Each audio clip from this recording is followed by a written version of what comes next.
है आपके साथ मैं हूं मानसी दवे। और यहां पर देखिए भारतीय बाजार में आज काफी सरप्राइजिंग ट्रेंड देखने को मिला। आज शुरुआत में जिस तरह से कमजोरी के साथ बाजार में कामकाज हमने देखा और 12:30 के बाद तस्वीर बिल्कुल पलटती हुई दिखी। बाजार में शानदार रिकवरी के साथ ट्रेड्स फिर नजर आने लगे और क्लोजिंग भी जब बाजार की होती हुई दिखी तो अच्छी खासी बढ़त के साथ ही आज ट्रेड्स नजर आए। सेक्टर स्पेसिफिक भी बाजार को जहां देखें फर्स्ट हाफ में जहां बिकवाली का दबाव हर सेक्टर हर पॉकेट में दिख रहा था, उसी तरह से तेजी हर सेक्टर हर पॉकेट में 12:30 बजे के बाद नजर आने लगी। काफी दमदार एक्शन के साथ बढ़िया बढ़त के साथ बाजार ने क्लोजिंग दिखाई है। अगर शुरुआत की बात करें, एक फ्लैट ट्रेंड हमने देखा था 17,100 के लेवल्स पर जहां बाजार ट्रेड करता है और बैंक निफ्टी में भी कमजोरी का आलम था, लेकिन उसके बाद जो स्टॉक स्पेसिफिक मूव्स आते हुए दिखे और एक साथ जो खबरें आती हुई दिखी जिसने बाजार में जोश भरा। निफ्टी में सबसे ज्यादा गेनिंग मोमेंटम जो था ओएनजीसी, आईओसी, बीपीसीएल जैसे स्टॉक्स में नजर आया। काफी अच्छी तेजी के बीच कामकाज जहां पर देखने को मिला। इस बीच अगर निफ्टी मेटल इंडेक्स को देखें, ऑयल एंड गैस देखें, Nifty PSE top sectoral leaders यहां पर नजर आए। अच्छी बढ़त के साथ इन तमाम सेक्टर्स में भी कामकाज नजर आया। स्टॉक स्पेसिफिक मूव्स की अगर बात करें, मिड कैप स्मॉल कैप में भी काफी दमदार एक्शन देखने को मिला। Oil India, Adani total gas जैसे स्टॉक्स इस सूची में शामिल रहे, जहां पर लगातार हम देख रहे हैं मिड कैप स्पेस में टॉप परफॉर्मिंग मोमेंटम देखने को मिल रहा है। डिफेंस स्पेस में धीरे धीरे करके अच्छी तेजी के बीच कामकाज जहां पर नजर आ रहा है। एक बार गिरावट में खरीदारी का मौका डिफेंस स्पेस ने दिया, लेकिन ध्यान रखिएगा अच्छी तेजी के बीच फंडामेंटल्स और टेक्निकल्स डिफेंस स्पेस जैसे कि एचएएल, भारत फोर्ज के भी काफी ज्यादा एक्टिव नजर आ रहे हैं, जिसके चलते आगे और ज्यादा तेजी के पूरे अनुमान दिखेंगे। जैसे कि मैंने बताया 12:30 के बाद अच्छी खासी रिकवरी के बीच बाजार ने ट्रेड करना शुरू किया और फिर रिकवरी जो थी वो आगे भी बढ़ती चली गई और क्लोजिंग तक ये रिकवरी ने हमारा साथ निभाया। Reliance leading towards the recovery, एक बड़ा कारण यहाँ पर दिखा। रिलायंस के स्टॉक प्राइस में जिस तरह से मोमेंटम बनती हुई दिखी, इसके चलते हमने देखा बाजार में एक रिकवरी, तो जोश भरने का काम रिलायंस के स्टॉक ने जरूर किया। Sector gainers IT, energy, auto, infra जैसे स्टॉक्स में अच्छी तेजी के बीच कामकाज दिखा। जहां रियल एस्टेट स्पेस परफॉर्म नहीं कर पा रहा था, सेकंड हाफ में रियल एस्टेट स्पेस में बिल्कुल जान आती हुई दिखी।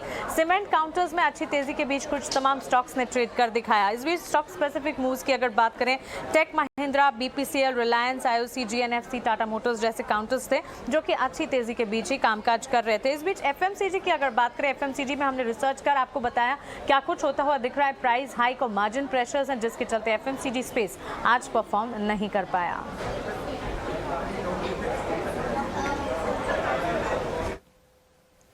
ऑलराइट, तो ये तो था मार्केट का पूरा एक्शन आपकी स्क्रीन पर और हमने देखा सेकेंड हाफ में एक अच्छी रिकवरी देखने को मिली और आईटी और कुछ बैंक्स से आज काफ़ी अच्छा रुझान देखने को मिला। वहीं एफएमसीजी और रियल एस्टेट स्टॉक्स आज दिन भर दबाव के साथ कारोबार कर रहे थे। बहुत बहुत शुक्रिया मानसी सारी डिटेल्स देने के लिए। लेकिन आगे बढ़ते हैं और जिस सेक्टर में आज सबसे ज़्यादा दबाव था वो था एफएमसीजी सेक्टर। काफ़ी ज़्यादा कमज़ोरी वहाँ पर देखने को मिली और वजह ये थी कच्चे माल की महंगाई एफएमसीजी, पेंट, क्यूएसआर और कंज्यूमर ड्यूरेबल कंपनियों के लिए अब चुनौती बनता जा रहा है और महंगाई की मार भी इन कंपनियों पर हम देख रहे हैं पड़ते हुए दिखाई दे रही है। इन सेक्टर से कंपनियां महंगाई से निपटने के लिए क्या कुछ कदम उठा रही है, अपने मार्जिन्स को प्रोटेक्ट करने के लिए वो क्या कुछ कदम उठा रही हैं, ये भी समझ लेते हैं। विनी हमारे साथ जुड़ चुकी है पूरी डिटेल्स के साथ। विनी बताइए। आपने बिल्कुल सही बात कही है कि कच्चे माल की जो महंगाई बढ़ रही है वो कंसर्न्स जो एफएमसीजी कंपनीज है, कंज्यूमर ड्यूरेबल कंपनीज है, ओवरऑल देखें तो काफ़ी सारे सेक्टर्स को इम्पैक्ट करती है। पेंट कंपनीज वो भी काफ़ी सारी इम्पैक्ट करती है और ये इम्पैक्ट काफ़ी सीवियर रहता है इन FMCG companies, consumer durable companies पे। और देखा जाए तो ये कंपनियों ने ऑलरेडी प्राइस हाइक्स भी ले चुकी है ना। ओवरऑल बात करते हैं कि कैसे इम्पैक्ट करता है ये ओवरऑल जो इंक्रीज़ होती है। पहले महंगाई की बात करते हैं, पाम ऑयल प्राइसेस देखें, ओवरऑल वीट गेहूं के प्राइसेस देखें, बार्ली के प्राइसेस देखें, वैम जो पेन कंपनीज में यूज़ होता है, इन सब के प्राइसेस काफ़ी बढ़ चुके हैं। तो अक्रॉस सेगमेंट्स जो इम्पैक्ट दिख सकता है, देखिए गेहूं के प्राइसेस, पाम ऑयल के प्राइसेस, चीनी के प्राइसेस, ये सब बढ़ चुके हैं। तो इसकी वजह से कौन सी कंपनीज को इम्पैक्ट होगा ना। पहले बात करते हैं सोप्स, डिटर्जेंट्स जो मेनली पाम ऑयल को यूज़ करते हैं, उसका इम्पैक्ट क्या है। मेजर हाइक, शार्प राइज हुआ है इन प्राइसेस में। तो soaps, detergent companies like HUL, GCPL, इन सब में मेजर इम्पैक्ट इन कंपनीज का आता है। और ओवरऑल एचयूएल की बात करें तो डिटर्जेंट और स्किन केयर का जो क्लेंजिंग पोर्टफोलियो है वो 40% अकाउंट करता है ओवरऑल रेवेन्यूज़ का, तो वो ऑब्वियसली उनका इम्पैक्ट मेजर रहेगा सोप डिटर्जेंट की वजह से। जीसीपीएल में भी इम्पैक्ट आता है उनके सोप्स पोर्टफोलियो में, और एचआई सेगमेंट में भी इम्पैक्ट आता है क्योंकि एलपीजी की प्राइसेस बढ़ गई है, ओवरऑल क्रूड डेरिवेटिव्स बढ़ गया, टिन की प्राइसेस भी बढ़ गए, तो ये इम्पैक्ट सिवियर रहता है। ब्रिटानिया में भी बात करें, बिस्किट्स में भी इम्पैक्ट आता है, palm oil prices, milk prices, गेहूं के प्राइसेस जो बढ़ चुके, तो काफ़ी इम्पैक्ट आता है इन सब कंपनियों में भी। मैरिको, डाबर, इन सब में भी जो ऑयल प्राइसेस इंक्रीज हुए उसकी वजह से भी इम्पैक्ट रहता है, और कंज्यूमर ड्यूरेबल साइड पे भी श्योरली इम्पैक्ट रहेगा क्योंकि प्राइसेस ऑफ एल्यूमिनियम, कॉपर ये सब भी बढ़ चुके हैं। उसके अलावा अभी बात करते हैं जो इन्फ्लेशन हमने देखी हुई है और प्राइस हाइक्स जो कंपनी ने लिए। बात करें एचयूएल की, एचयूएल ने एग्जांपल लिए तो 10% प्राइस हाइक ले चुके हैं वो Q3 में।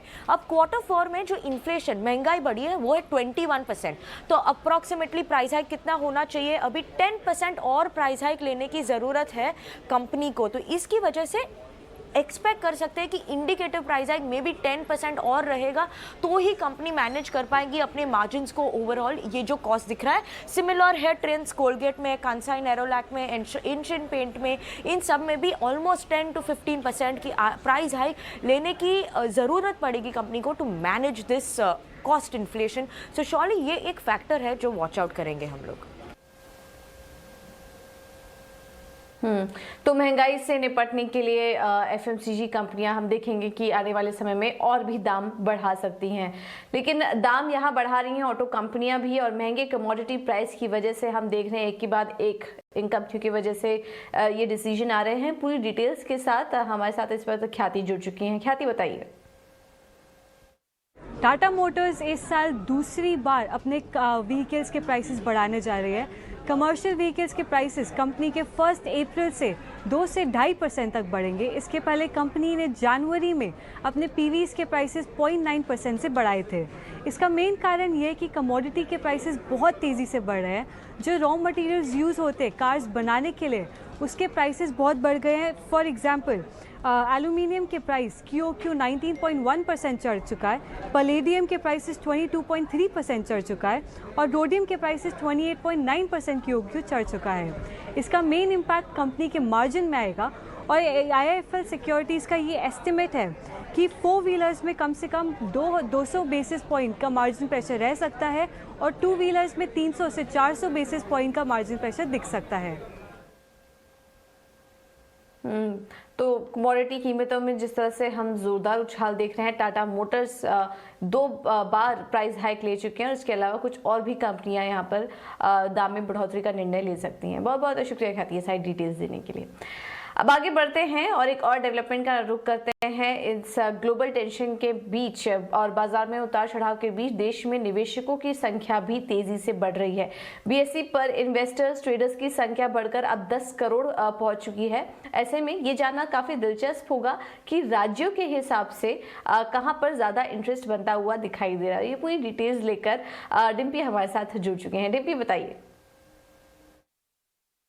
आप ये कह सकते हैं कि भारत जैसे विविधताओं का देश है, लेकिन एक जगह पर आके कॉमन हो जाता है जो उसका अपना कल्चर है। कुछ वैसा ही ट्रेडिंग में भी है। भले ही राज्य अलग अलग भाषा बोलते हो, कुछ नॉर्थ की स्टेट्स हो, कुछ साउथ की स्टेट्स हो, लेकिन बाजार पे आकर एक समान हो जाती हैं। खैर, मैं आपकी स्क्रीन पर वो सारा हिस्सा रख रहा हूँ जो कि नॉर्थ का हिंदी भाषी स्टेट है, जहाँ पर ठंड भी पड़ती है लेकिन बाजार की गर्मी भी वहाँ पर खूब है। आप यहाँ पे देख पा रहे होंगे इस पूरे मैप के अंदर, तो आपको ये साफ साफ दिख रहा होगा कि इसके अंदर जो स्टेट्स हैं, खासकर हरियाणा, पंजाब, उत्तराखंड, और आप छोटा सा दिल्ली भी देख पा रहे हैं जो कि उत्तर प्रदेश और हरियाणा के बीच में है, यहाँ पे 23% निवेशक हैं। यानी कि कुल मिला के, या अगर निवेशकों की संख्या के हिसाब से हम बता रहे हैं, परसेंटेज के हिसाब से बता रहे हैं, तो 23% निवेशक तो सिर्फ दिल्ली में है।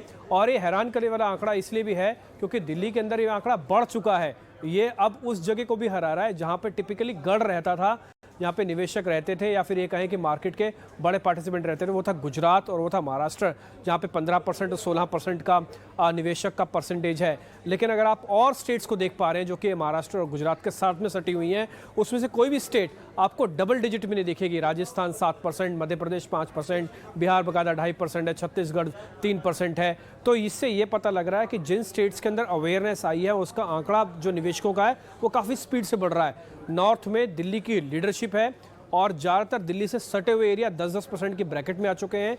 और आपको मैं सदर्न इंडिया पे लेके चलता हूँ, यानी कि दक्षिण भारत में, वहाँ पर भी आप देखेंगे तो 8% के आसपास आपको कर्नाटक के अंदर, 8% आपको आंध्र प्रदेश के अंदर, और तमिलनाडु के अंदर भी 7%, और केरल के अंदर भी करीब 7% का आपको आंकड़ा मिल रहा है। इसका मतलब यह है कि अवेयरनेस जो है वो धीरे धीरे बढ़ी है। पहले ही आंकड़ा कम हुआ करता रहा, जैसे आप भी शुरुआत में बता रहे थे कि अब बॉम्बे स्टॉक एक्सचेंज का जो नंबर्स है, रिटेलर्स के आंकड़े हैं, वो अपने आप में काफ़ी बड़े हो चुके हैं। तो लीडरशिप इस समय दिल्ली के पास आई, लेकिन दो मेजर स्टेट आपको और हैं, वो है गुजरात और महाराष्ट्र। साइज़ में बड़ी है, पॉपुलेशन में बड़ी है, तो इसके लिए इनकी इंपॉर्टेंस भी बहुत ज़्यादा बनती है।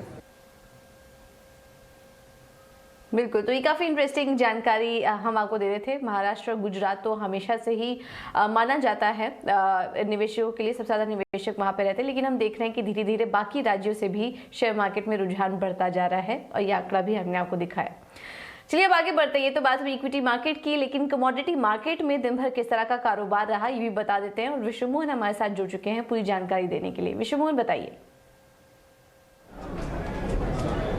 देखिए, आज क्रूड के बारे में बताएंगे, क्योंकि क्रूड में आज काफ़ी उतार चढ़ाव रहा। शुरुआती कारोबार में तो काफ़ी तेज़ी थी, 2% से ज़्यादा की तेज़ी दिख रही थी, और 5 दिनों में, पिछले 5 दिनों में 20% से ज़्यादा दाम बढ़ गए थे। लेकिन अब ऊपरी स्तरों पर बिकवाली हावी हुई है, और ऊपरी स्तरों से अगर बात करें, दिन के ऊपरी स्तरों से, तो करीब करीब $7 नीचे ब्रेंट क्रूड का भाव आ चुका है। $119.60 के पास हमने भाव देखे थे दिन के ऊपरी स्तरों पर, लेकिन अब भाव $113 के करीब है, यानी $7 नीचे है। और क्रूड में जो तेज़ी आई थी उसके पीछे सबसे बड़ी वजह यह थी कि यूरोपियन यूनियन के कई ऐसे मेंबर्स हैं जो उनका कहना है कि अब समय आ गया है कि रूस के तेल गैस पर पाबंदी लगा दी जाए, वहां से इंपोर्ट होने वाले तेल गैस पर पाबंदी लगाई जाए। उससे कीमतों को सपोर्ट मिल रहा था। दूसरी तरफ रूस यूक्रेन में अब तक जो बातचीत हुई है उससे कोई समाधान नहीं निकला है, न ही सहमति बनी है। तीसरी बात थी कि ओपेक प्लस का जो उत्पादन है वो करार से भी कम हो रहा है। ऑलरेडी सप्लाई की दिक्कतें हैं, ऊपर से उत्पादन जो करार है उस मुताबिक हो भी नहीं पा रहा है, ये भी एक दिक्कत थी। लेकिन अब जो गिरावट आ रही है उसके पीछे बड़ी वजह यह बताई जा रही है कि ऊपरी स्तरों पर डिमांड कम हो सकती है। ईरान के साथ परमाणु डील बेहद करीब है, हो सकता है कि परमाणु डील जल्द साइन हो जाए, तो वहां से सप्लाई बढ़ाने की कोशिश होगी। और तीसरी सबसे बड़ी बात यह है कि अब कई देशों में, खास करके एशिया के कई देशों में, चीन में कोविड के केसेस काफ़ी तेज़ी से बढ़ रहे हैं, तो लग रहा है कि आने वाले समय में डिमांड भी कम हो सकते हैं। तो ये सारे वजह है जो आज ऊपरी स्तरों पर दबाव बना है। जी बिल्कुल, तो ये कुछ वजह है। हमने देखा था सुबह 115-118 तक के लेवल्स दिख रहे थे, लेकिन अब शुरुआती तेजी गायब हो चुकी है और 113 के पास कारोबार कर रहा है ब्रेंट क्रूड, और वजह आपको भी विश्व मोहन बता रहे थे। बहुत बहुत शुक्रिया आपका ये सारी डिटेल्स देने के लिए। अब आगे बढ़ते हैं और मार्केट पर बाजार के दिग्गजों का क्या कहना है ये भी समझ लेते हैं। और डीएसपी म्यूचुअल फंड के हेड सिक्योरिटीज जमीनी सांबरे ने हमसे खास बातचीत में कहा कि इस साल बाजार के लिए काफी मुश्किल भरा होगा। उनके मुताबिक चुनिंदा शेयरों में निवेश किया जा सकता है। हमने कल देखा कि बाजार ने पहले घंटे में एक बार तो प्री वॉर लेवल्स को टच कर दिया था। क्या ये उचित होगा सोचना कि शायद अब लार्ज पार्ट जो है डिसरप्शन का, वॉर ट्रिगर्ड डिसरप्शन, चाहे वो कमोडिटियों में, क्रूड में, वो धीरे धीरे बाजार फैक्टर इन करना शुरू कर चुका है और अब बियॉन्ड ये इमीडिएट ट्रिगर्स देख रहा है। शायद इन्फ्लेशन एक बड़ी चिंता बन के आ रही है। सो आई थिंक वॉर रिलेटेड तो काफी सारे मतलब चेंजेस रोज के बेसिस पे हो ही रहे हैं। आप क्रूड देख रहे हैं नीचे आके दोबारा से ऊपर आ चुका है, तो I don't know whether war related how much people are able to factor in. But ये मैं कहना चाहूंगा, मैं एक्चुअली इसको थोड़ा हिस्ट्री में ले जाना चाहूंगा। यदि हम मैक्रो इकोनॉमिक फैक्टर्स देखें, मैक्रो इकोनॉमिक फैक्टर्स जो हैं वो पिछले एक दशक से बहुत सपोर्टिव थे और लगभग एक दशक से, और ये सारा जो इन्फ्लेशन है, क्रूड ऑयल प्राइस है, इंटरेस्ट रेट है, ये सब अब रिवर्सल की तरफ जा रहा है। जो कि साल हमने 2010 से हमने 2013 के बीच में ऐसा ही माहौल देखा था, जब क्रूड ऑयल प्राइस भी ऊपर थे, इंटरेस्ट रेट हाई था और इन्फ्लेशन भी हाई था। उस दौरान हमने ये देखा कि मार्केट ने बहुत संघर्ष किया रिटर्न बनाने में, बट स्टॉक स्पेसिफिक रिटर्न बन गए। तो आई थिंक ये जो माहौल है उसी तरह का माहौल आ रहा है। वॉर तो एक एडेड इवेंट है जो शायद हो सकता है एक आध महीने में खत्म हो जाए, बट उसके बियॉन्ड भी यदि हम देखें तो जो चीजें कंसर्निंग लगती हैं वो यही हैं जो आपने कही। इन्फ्लेशन इज अ कंसर्न जो डिमांड को इम्पैक्ट करता है। तो हम इन्फ्लेशन शॉक की बात करें लेकिन डिमांड शॉक भी आ सकता है। इसके बाद ये जो यूएस में बैलेंस शीट ये लोग घटाएंगे, क्वांटिटेटिव टाइटनिंग करेंगे, इसका भी इम्पैक्ट होगा लिक्विडिटी पे। So all of these will in a way mean that market overall में थोड़ा संघर्ष रहेगा, but stock specific I think action बना रहेगा। ये ऐसा माहौल पिछले अगर हम हिस्ट्री देखें तो उस हिसाब से ये माहौल बनने के पूरी शंका है, ऐसा लग रहा है। विनीत, कल काफी दिनों बाद हमने एक बहुत फ्री विलिंग चैट होती हुई देखी हमारे आरबीआई के गवर्नर साहब के साथ और कॉर्पोरेट इंडिया के साथ। कॉर्पोरेट इंडिया सबसे बड़ा इसका फर्स्ट इम्पैक्ट का हिट लेगा, उसके बाद कंज्यूमर्स लेंगे, क्योंकि अगर इन्फ्लेशन वाकई ऊपर जाता है, जो कि हम देख रहे हैं थोड़ा बहुत। लेकिन आरबीआई गवर्नर साहब ने बोला कि यहाँ पे एटलीस्ट भारत में इन्फ्लेशन का राइज ट्रांजिटरी लग रहा है और बहुत परमानेंट और स्टिकी नहीं है। आपकी क्या राय है? ये काफ़ी ऑपोजिट है जो कि यूएस फेड के गवर्नर साहब बोल रहे हैं उससे। ऐसे इन्फ्लेशनरी टाइम में, हाई इंटरेस्ट रेट या लुकिंग अपवर्ड के रेजीम में स्टॉक, किस तरह के स्टॉक्स आउट परफॉर्म करते हैं आपके हिसाब से? पोर्टफोलियो कंस्ट्रक्शन कैसा होना चाहिए? एक्चुअली इन्फ्लेशन तो वक्त ही बताएगा कि कितना ट्रांजिशनरी और कितना परमानेंट है। और जबकि हमने देखा है कि अभी तक पेट्रोल प्राइसेस वगैरह बढ़े नहीं है, तो वो भी अभी तक पूरी तरह से पास ऑन हुआ नहीं है। But anyways I think we can keep debating about inflation. But I think आपने ये जो सवाल पूछा वो सही है कि किस टाइप के कंपनीज देखने चाहिए। मेरे हिसाब से जो माहौल है उसमें ऐसे कंपनीज देखने चाहिए जहाँ पे ऐसा लगता है कि डिमांड थोड़ा ठीक ठाक रहे और इन्फ्लेशन का बहुत ज्यादा इम्पैक्ट ना हो। तो जैसे सेक्टर्स हैं, इंश्योरेंस बिजनेसेस है, कई समय से चले नहीं हैं तो वैल्यूएशंस ठीक लग रहे हैं। आईटी सेक्टर है जहाँ पे डिमांड, आपने देखा एक्सेंचर ने रिजल्ट बताया, बहुत अच्छा रिजल्ट बताया। और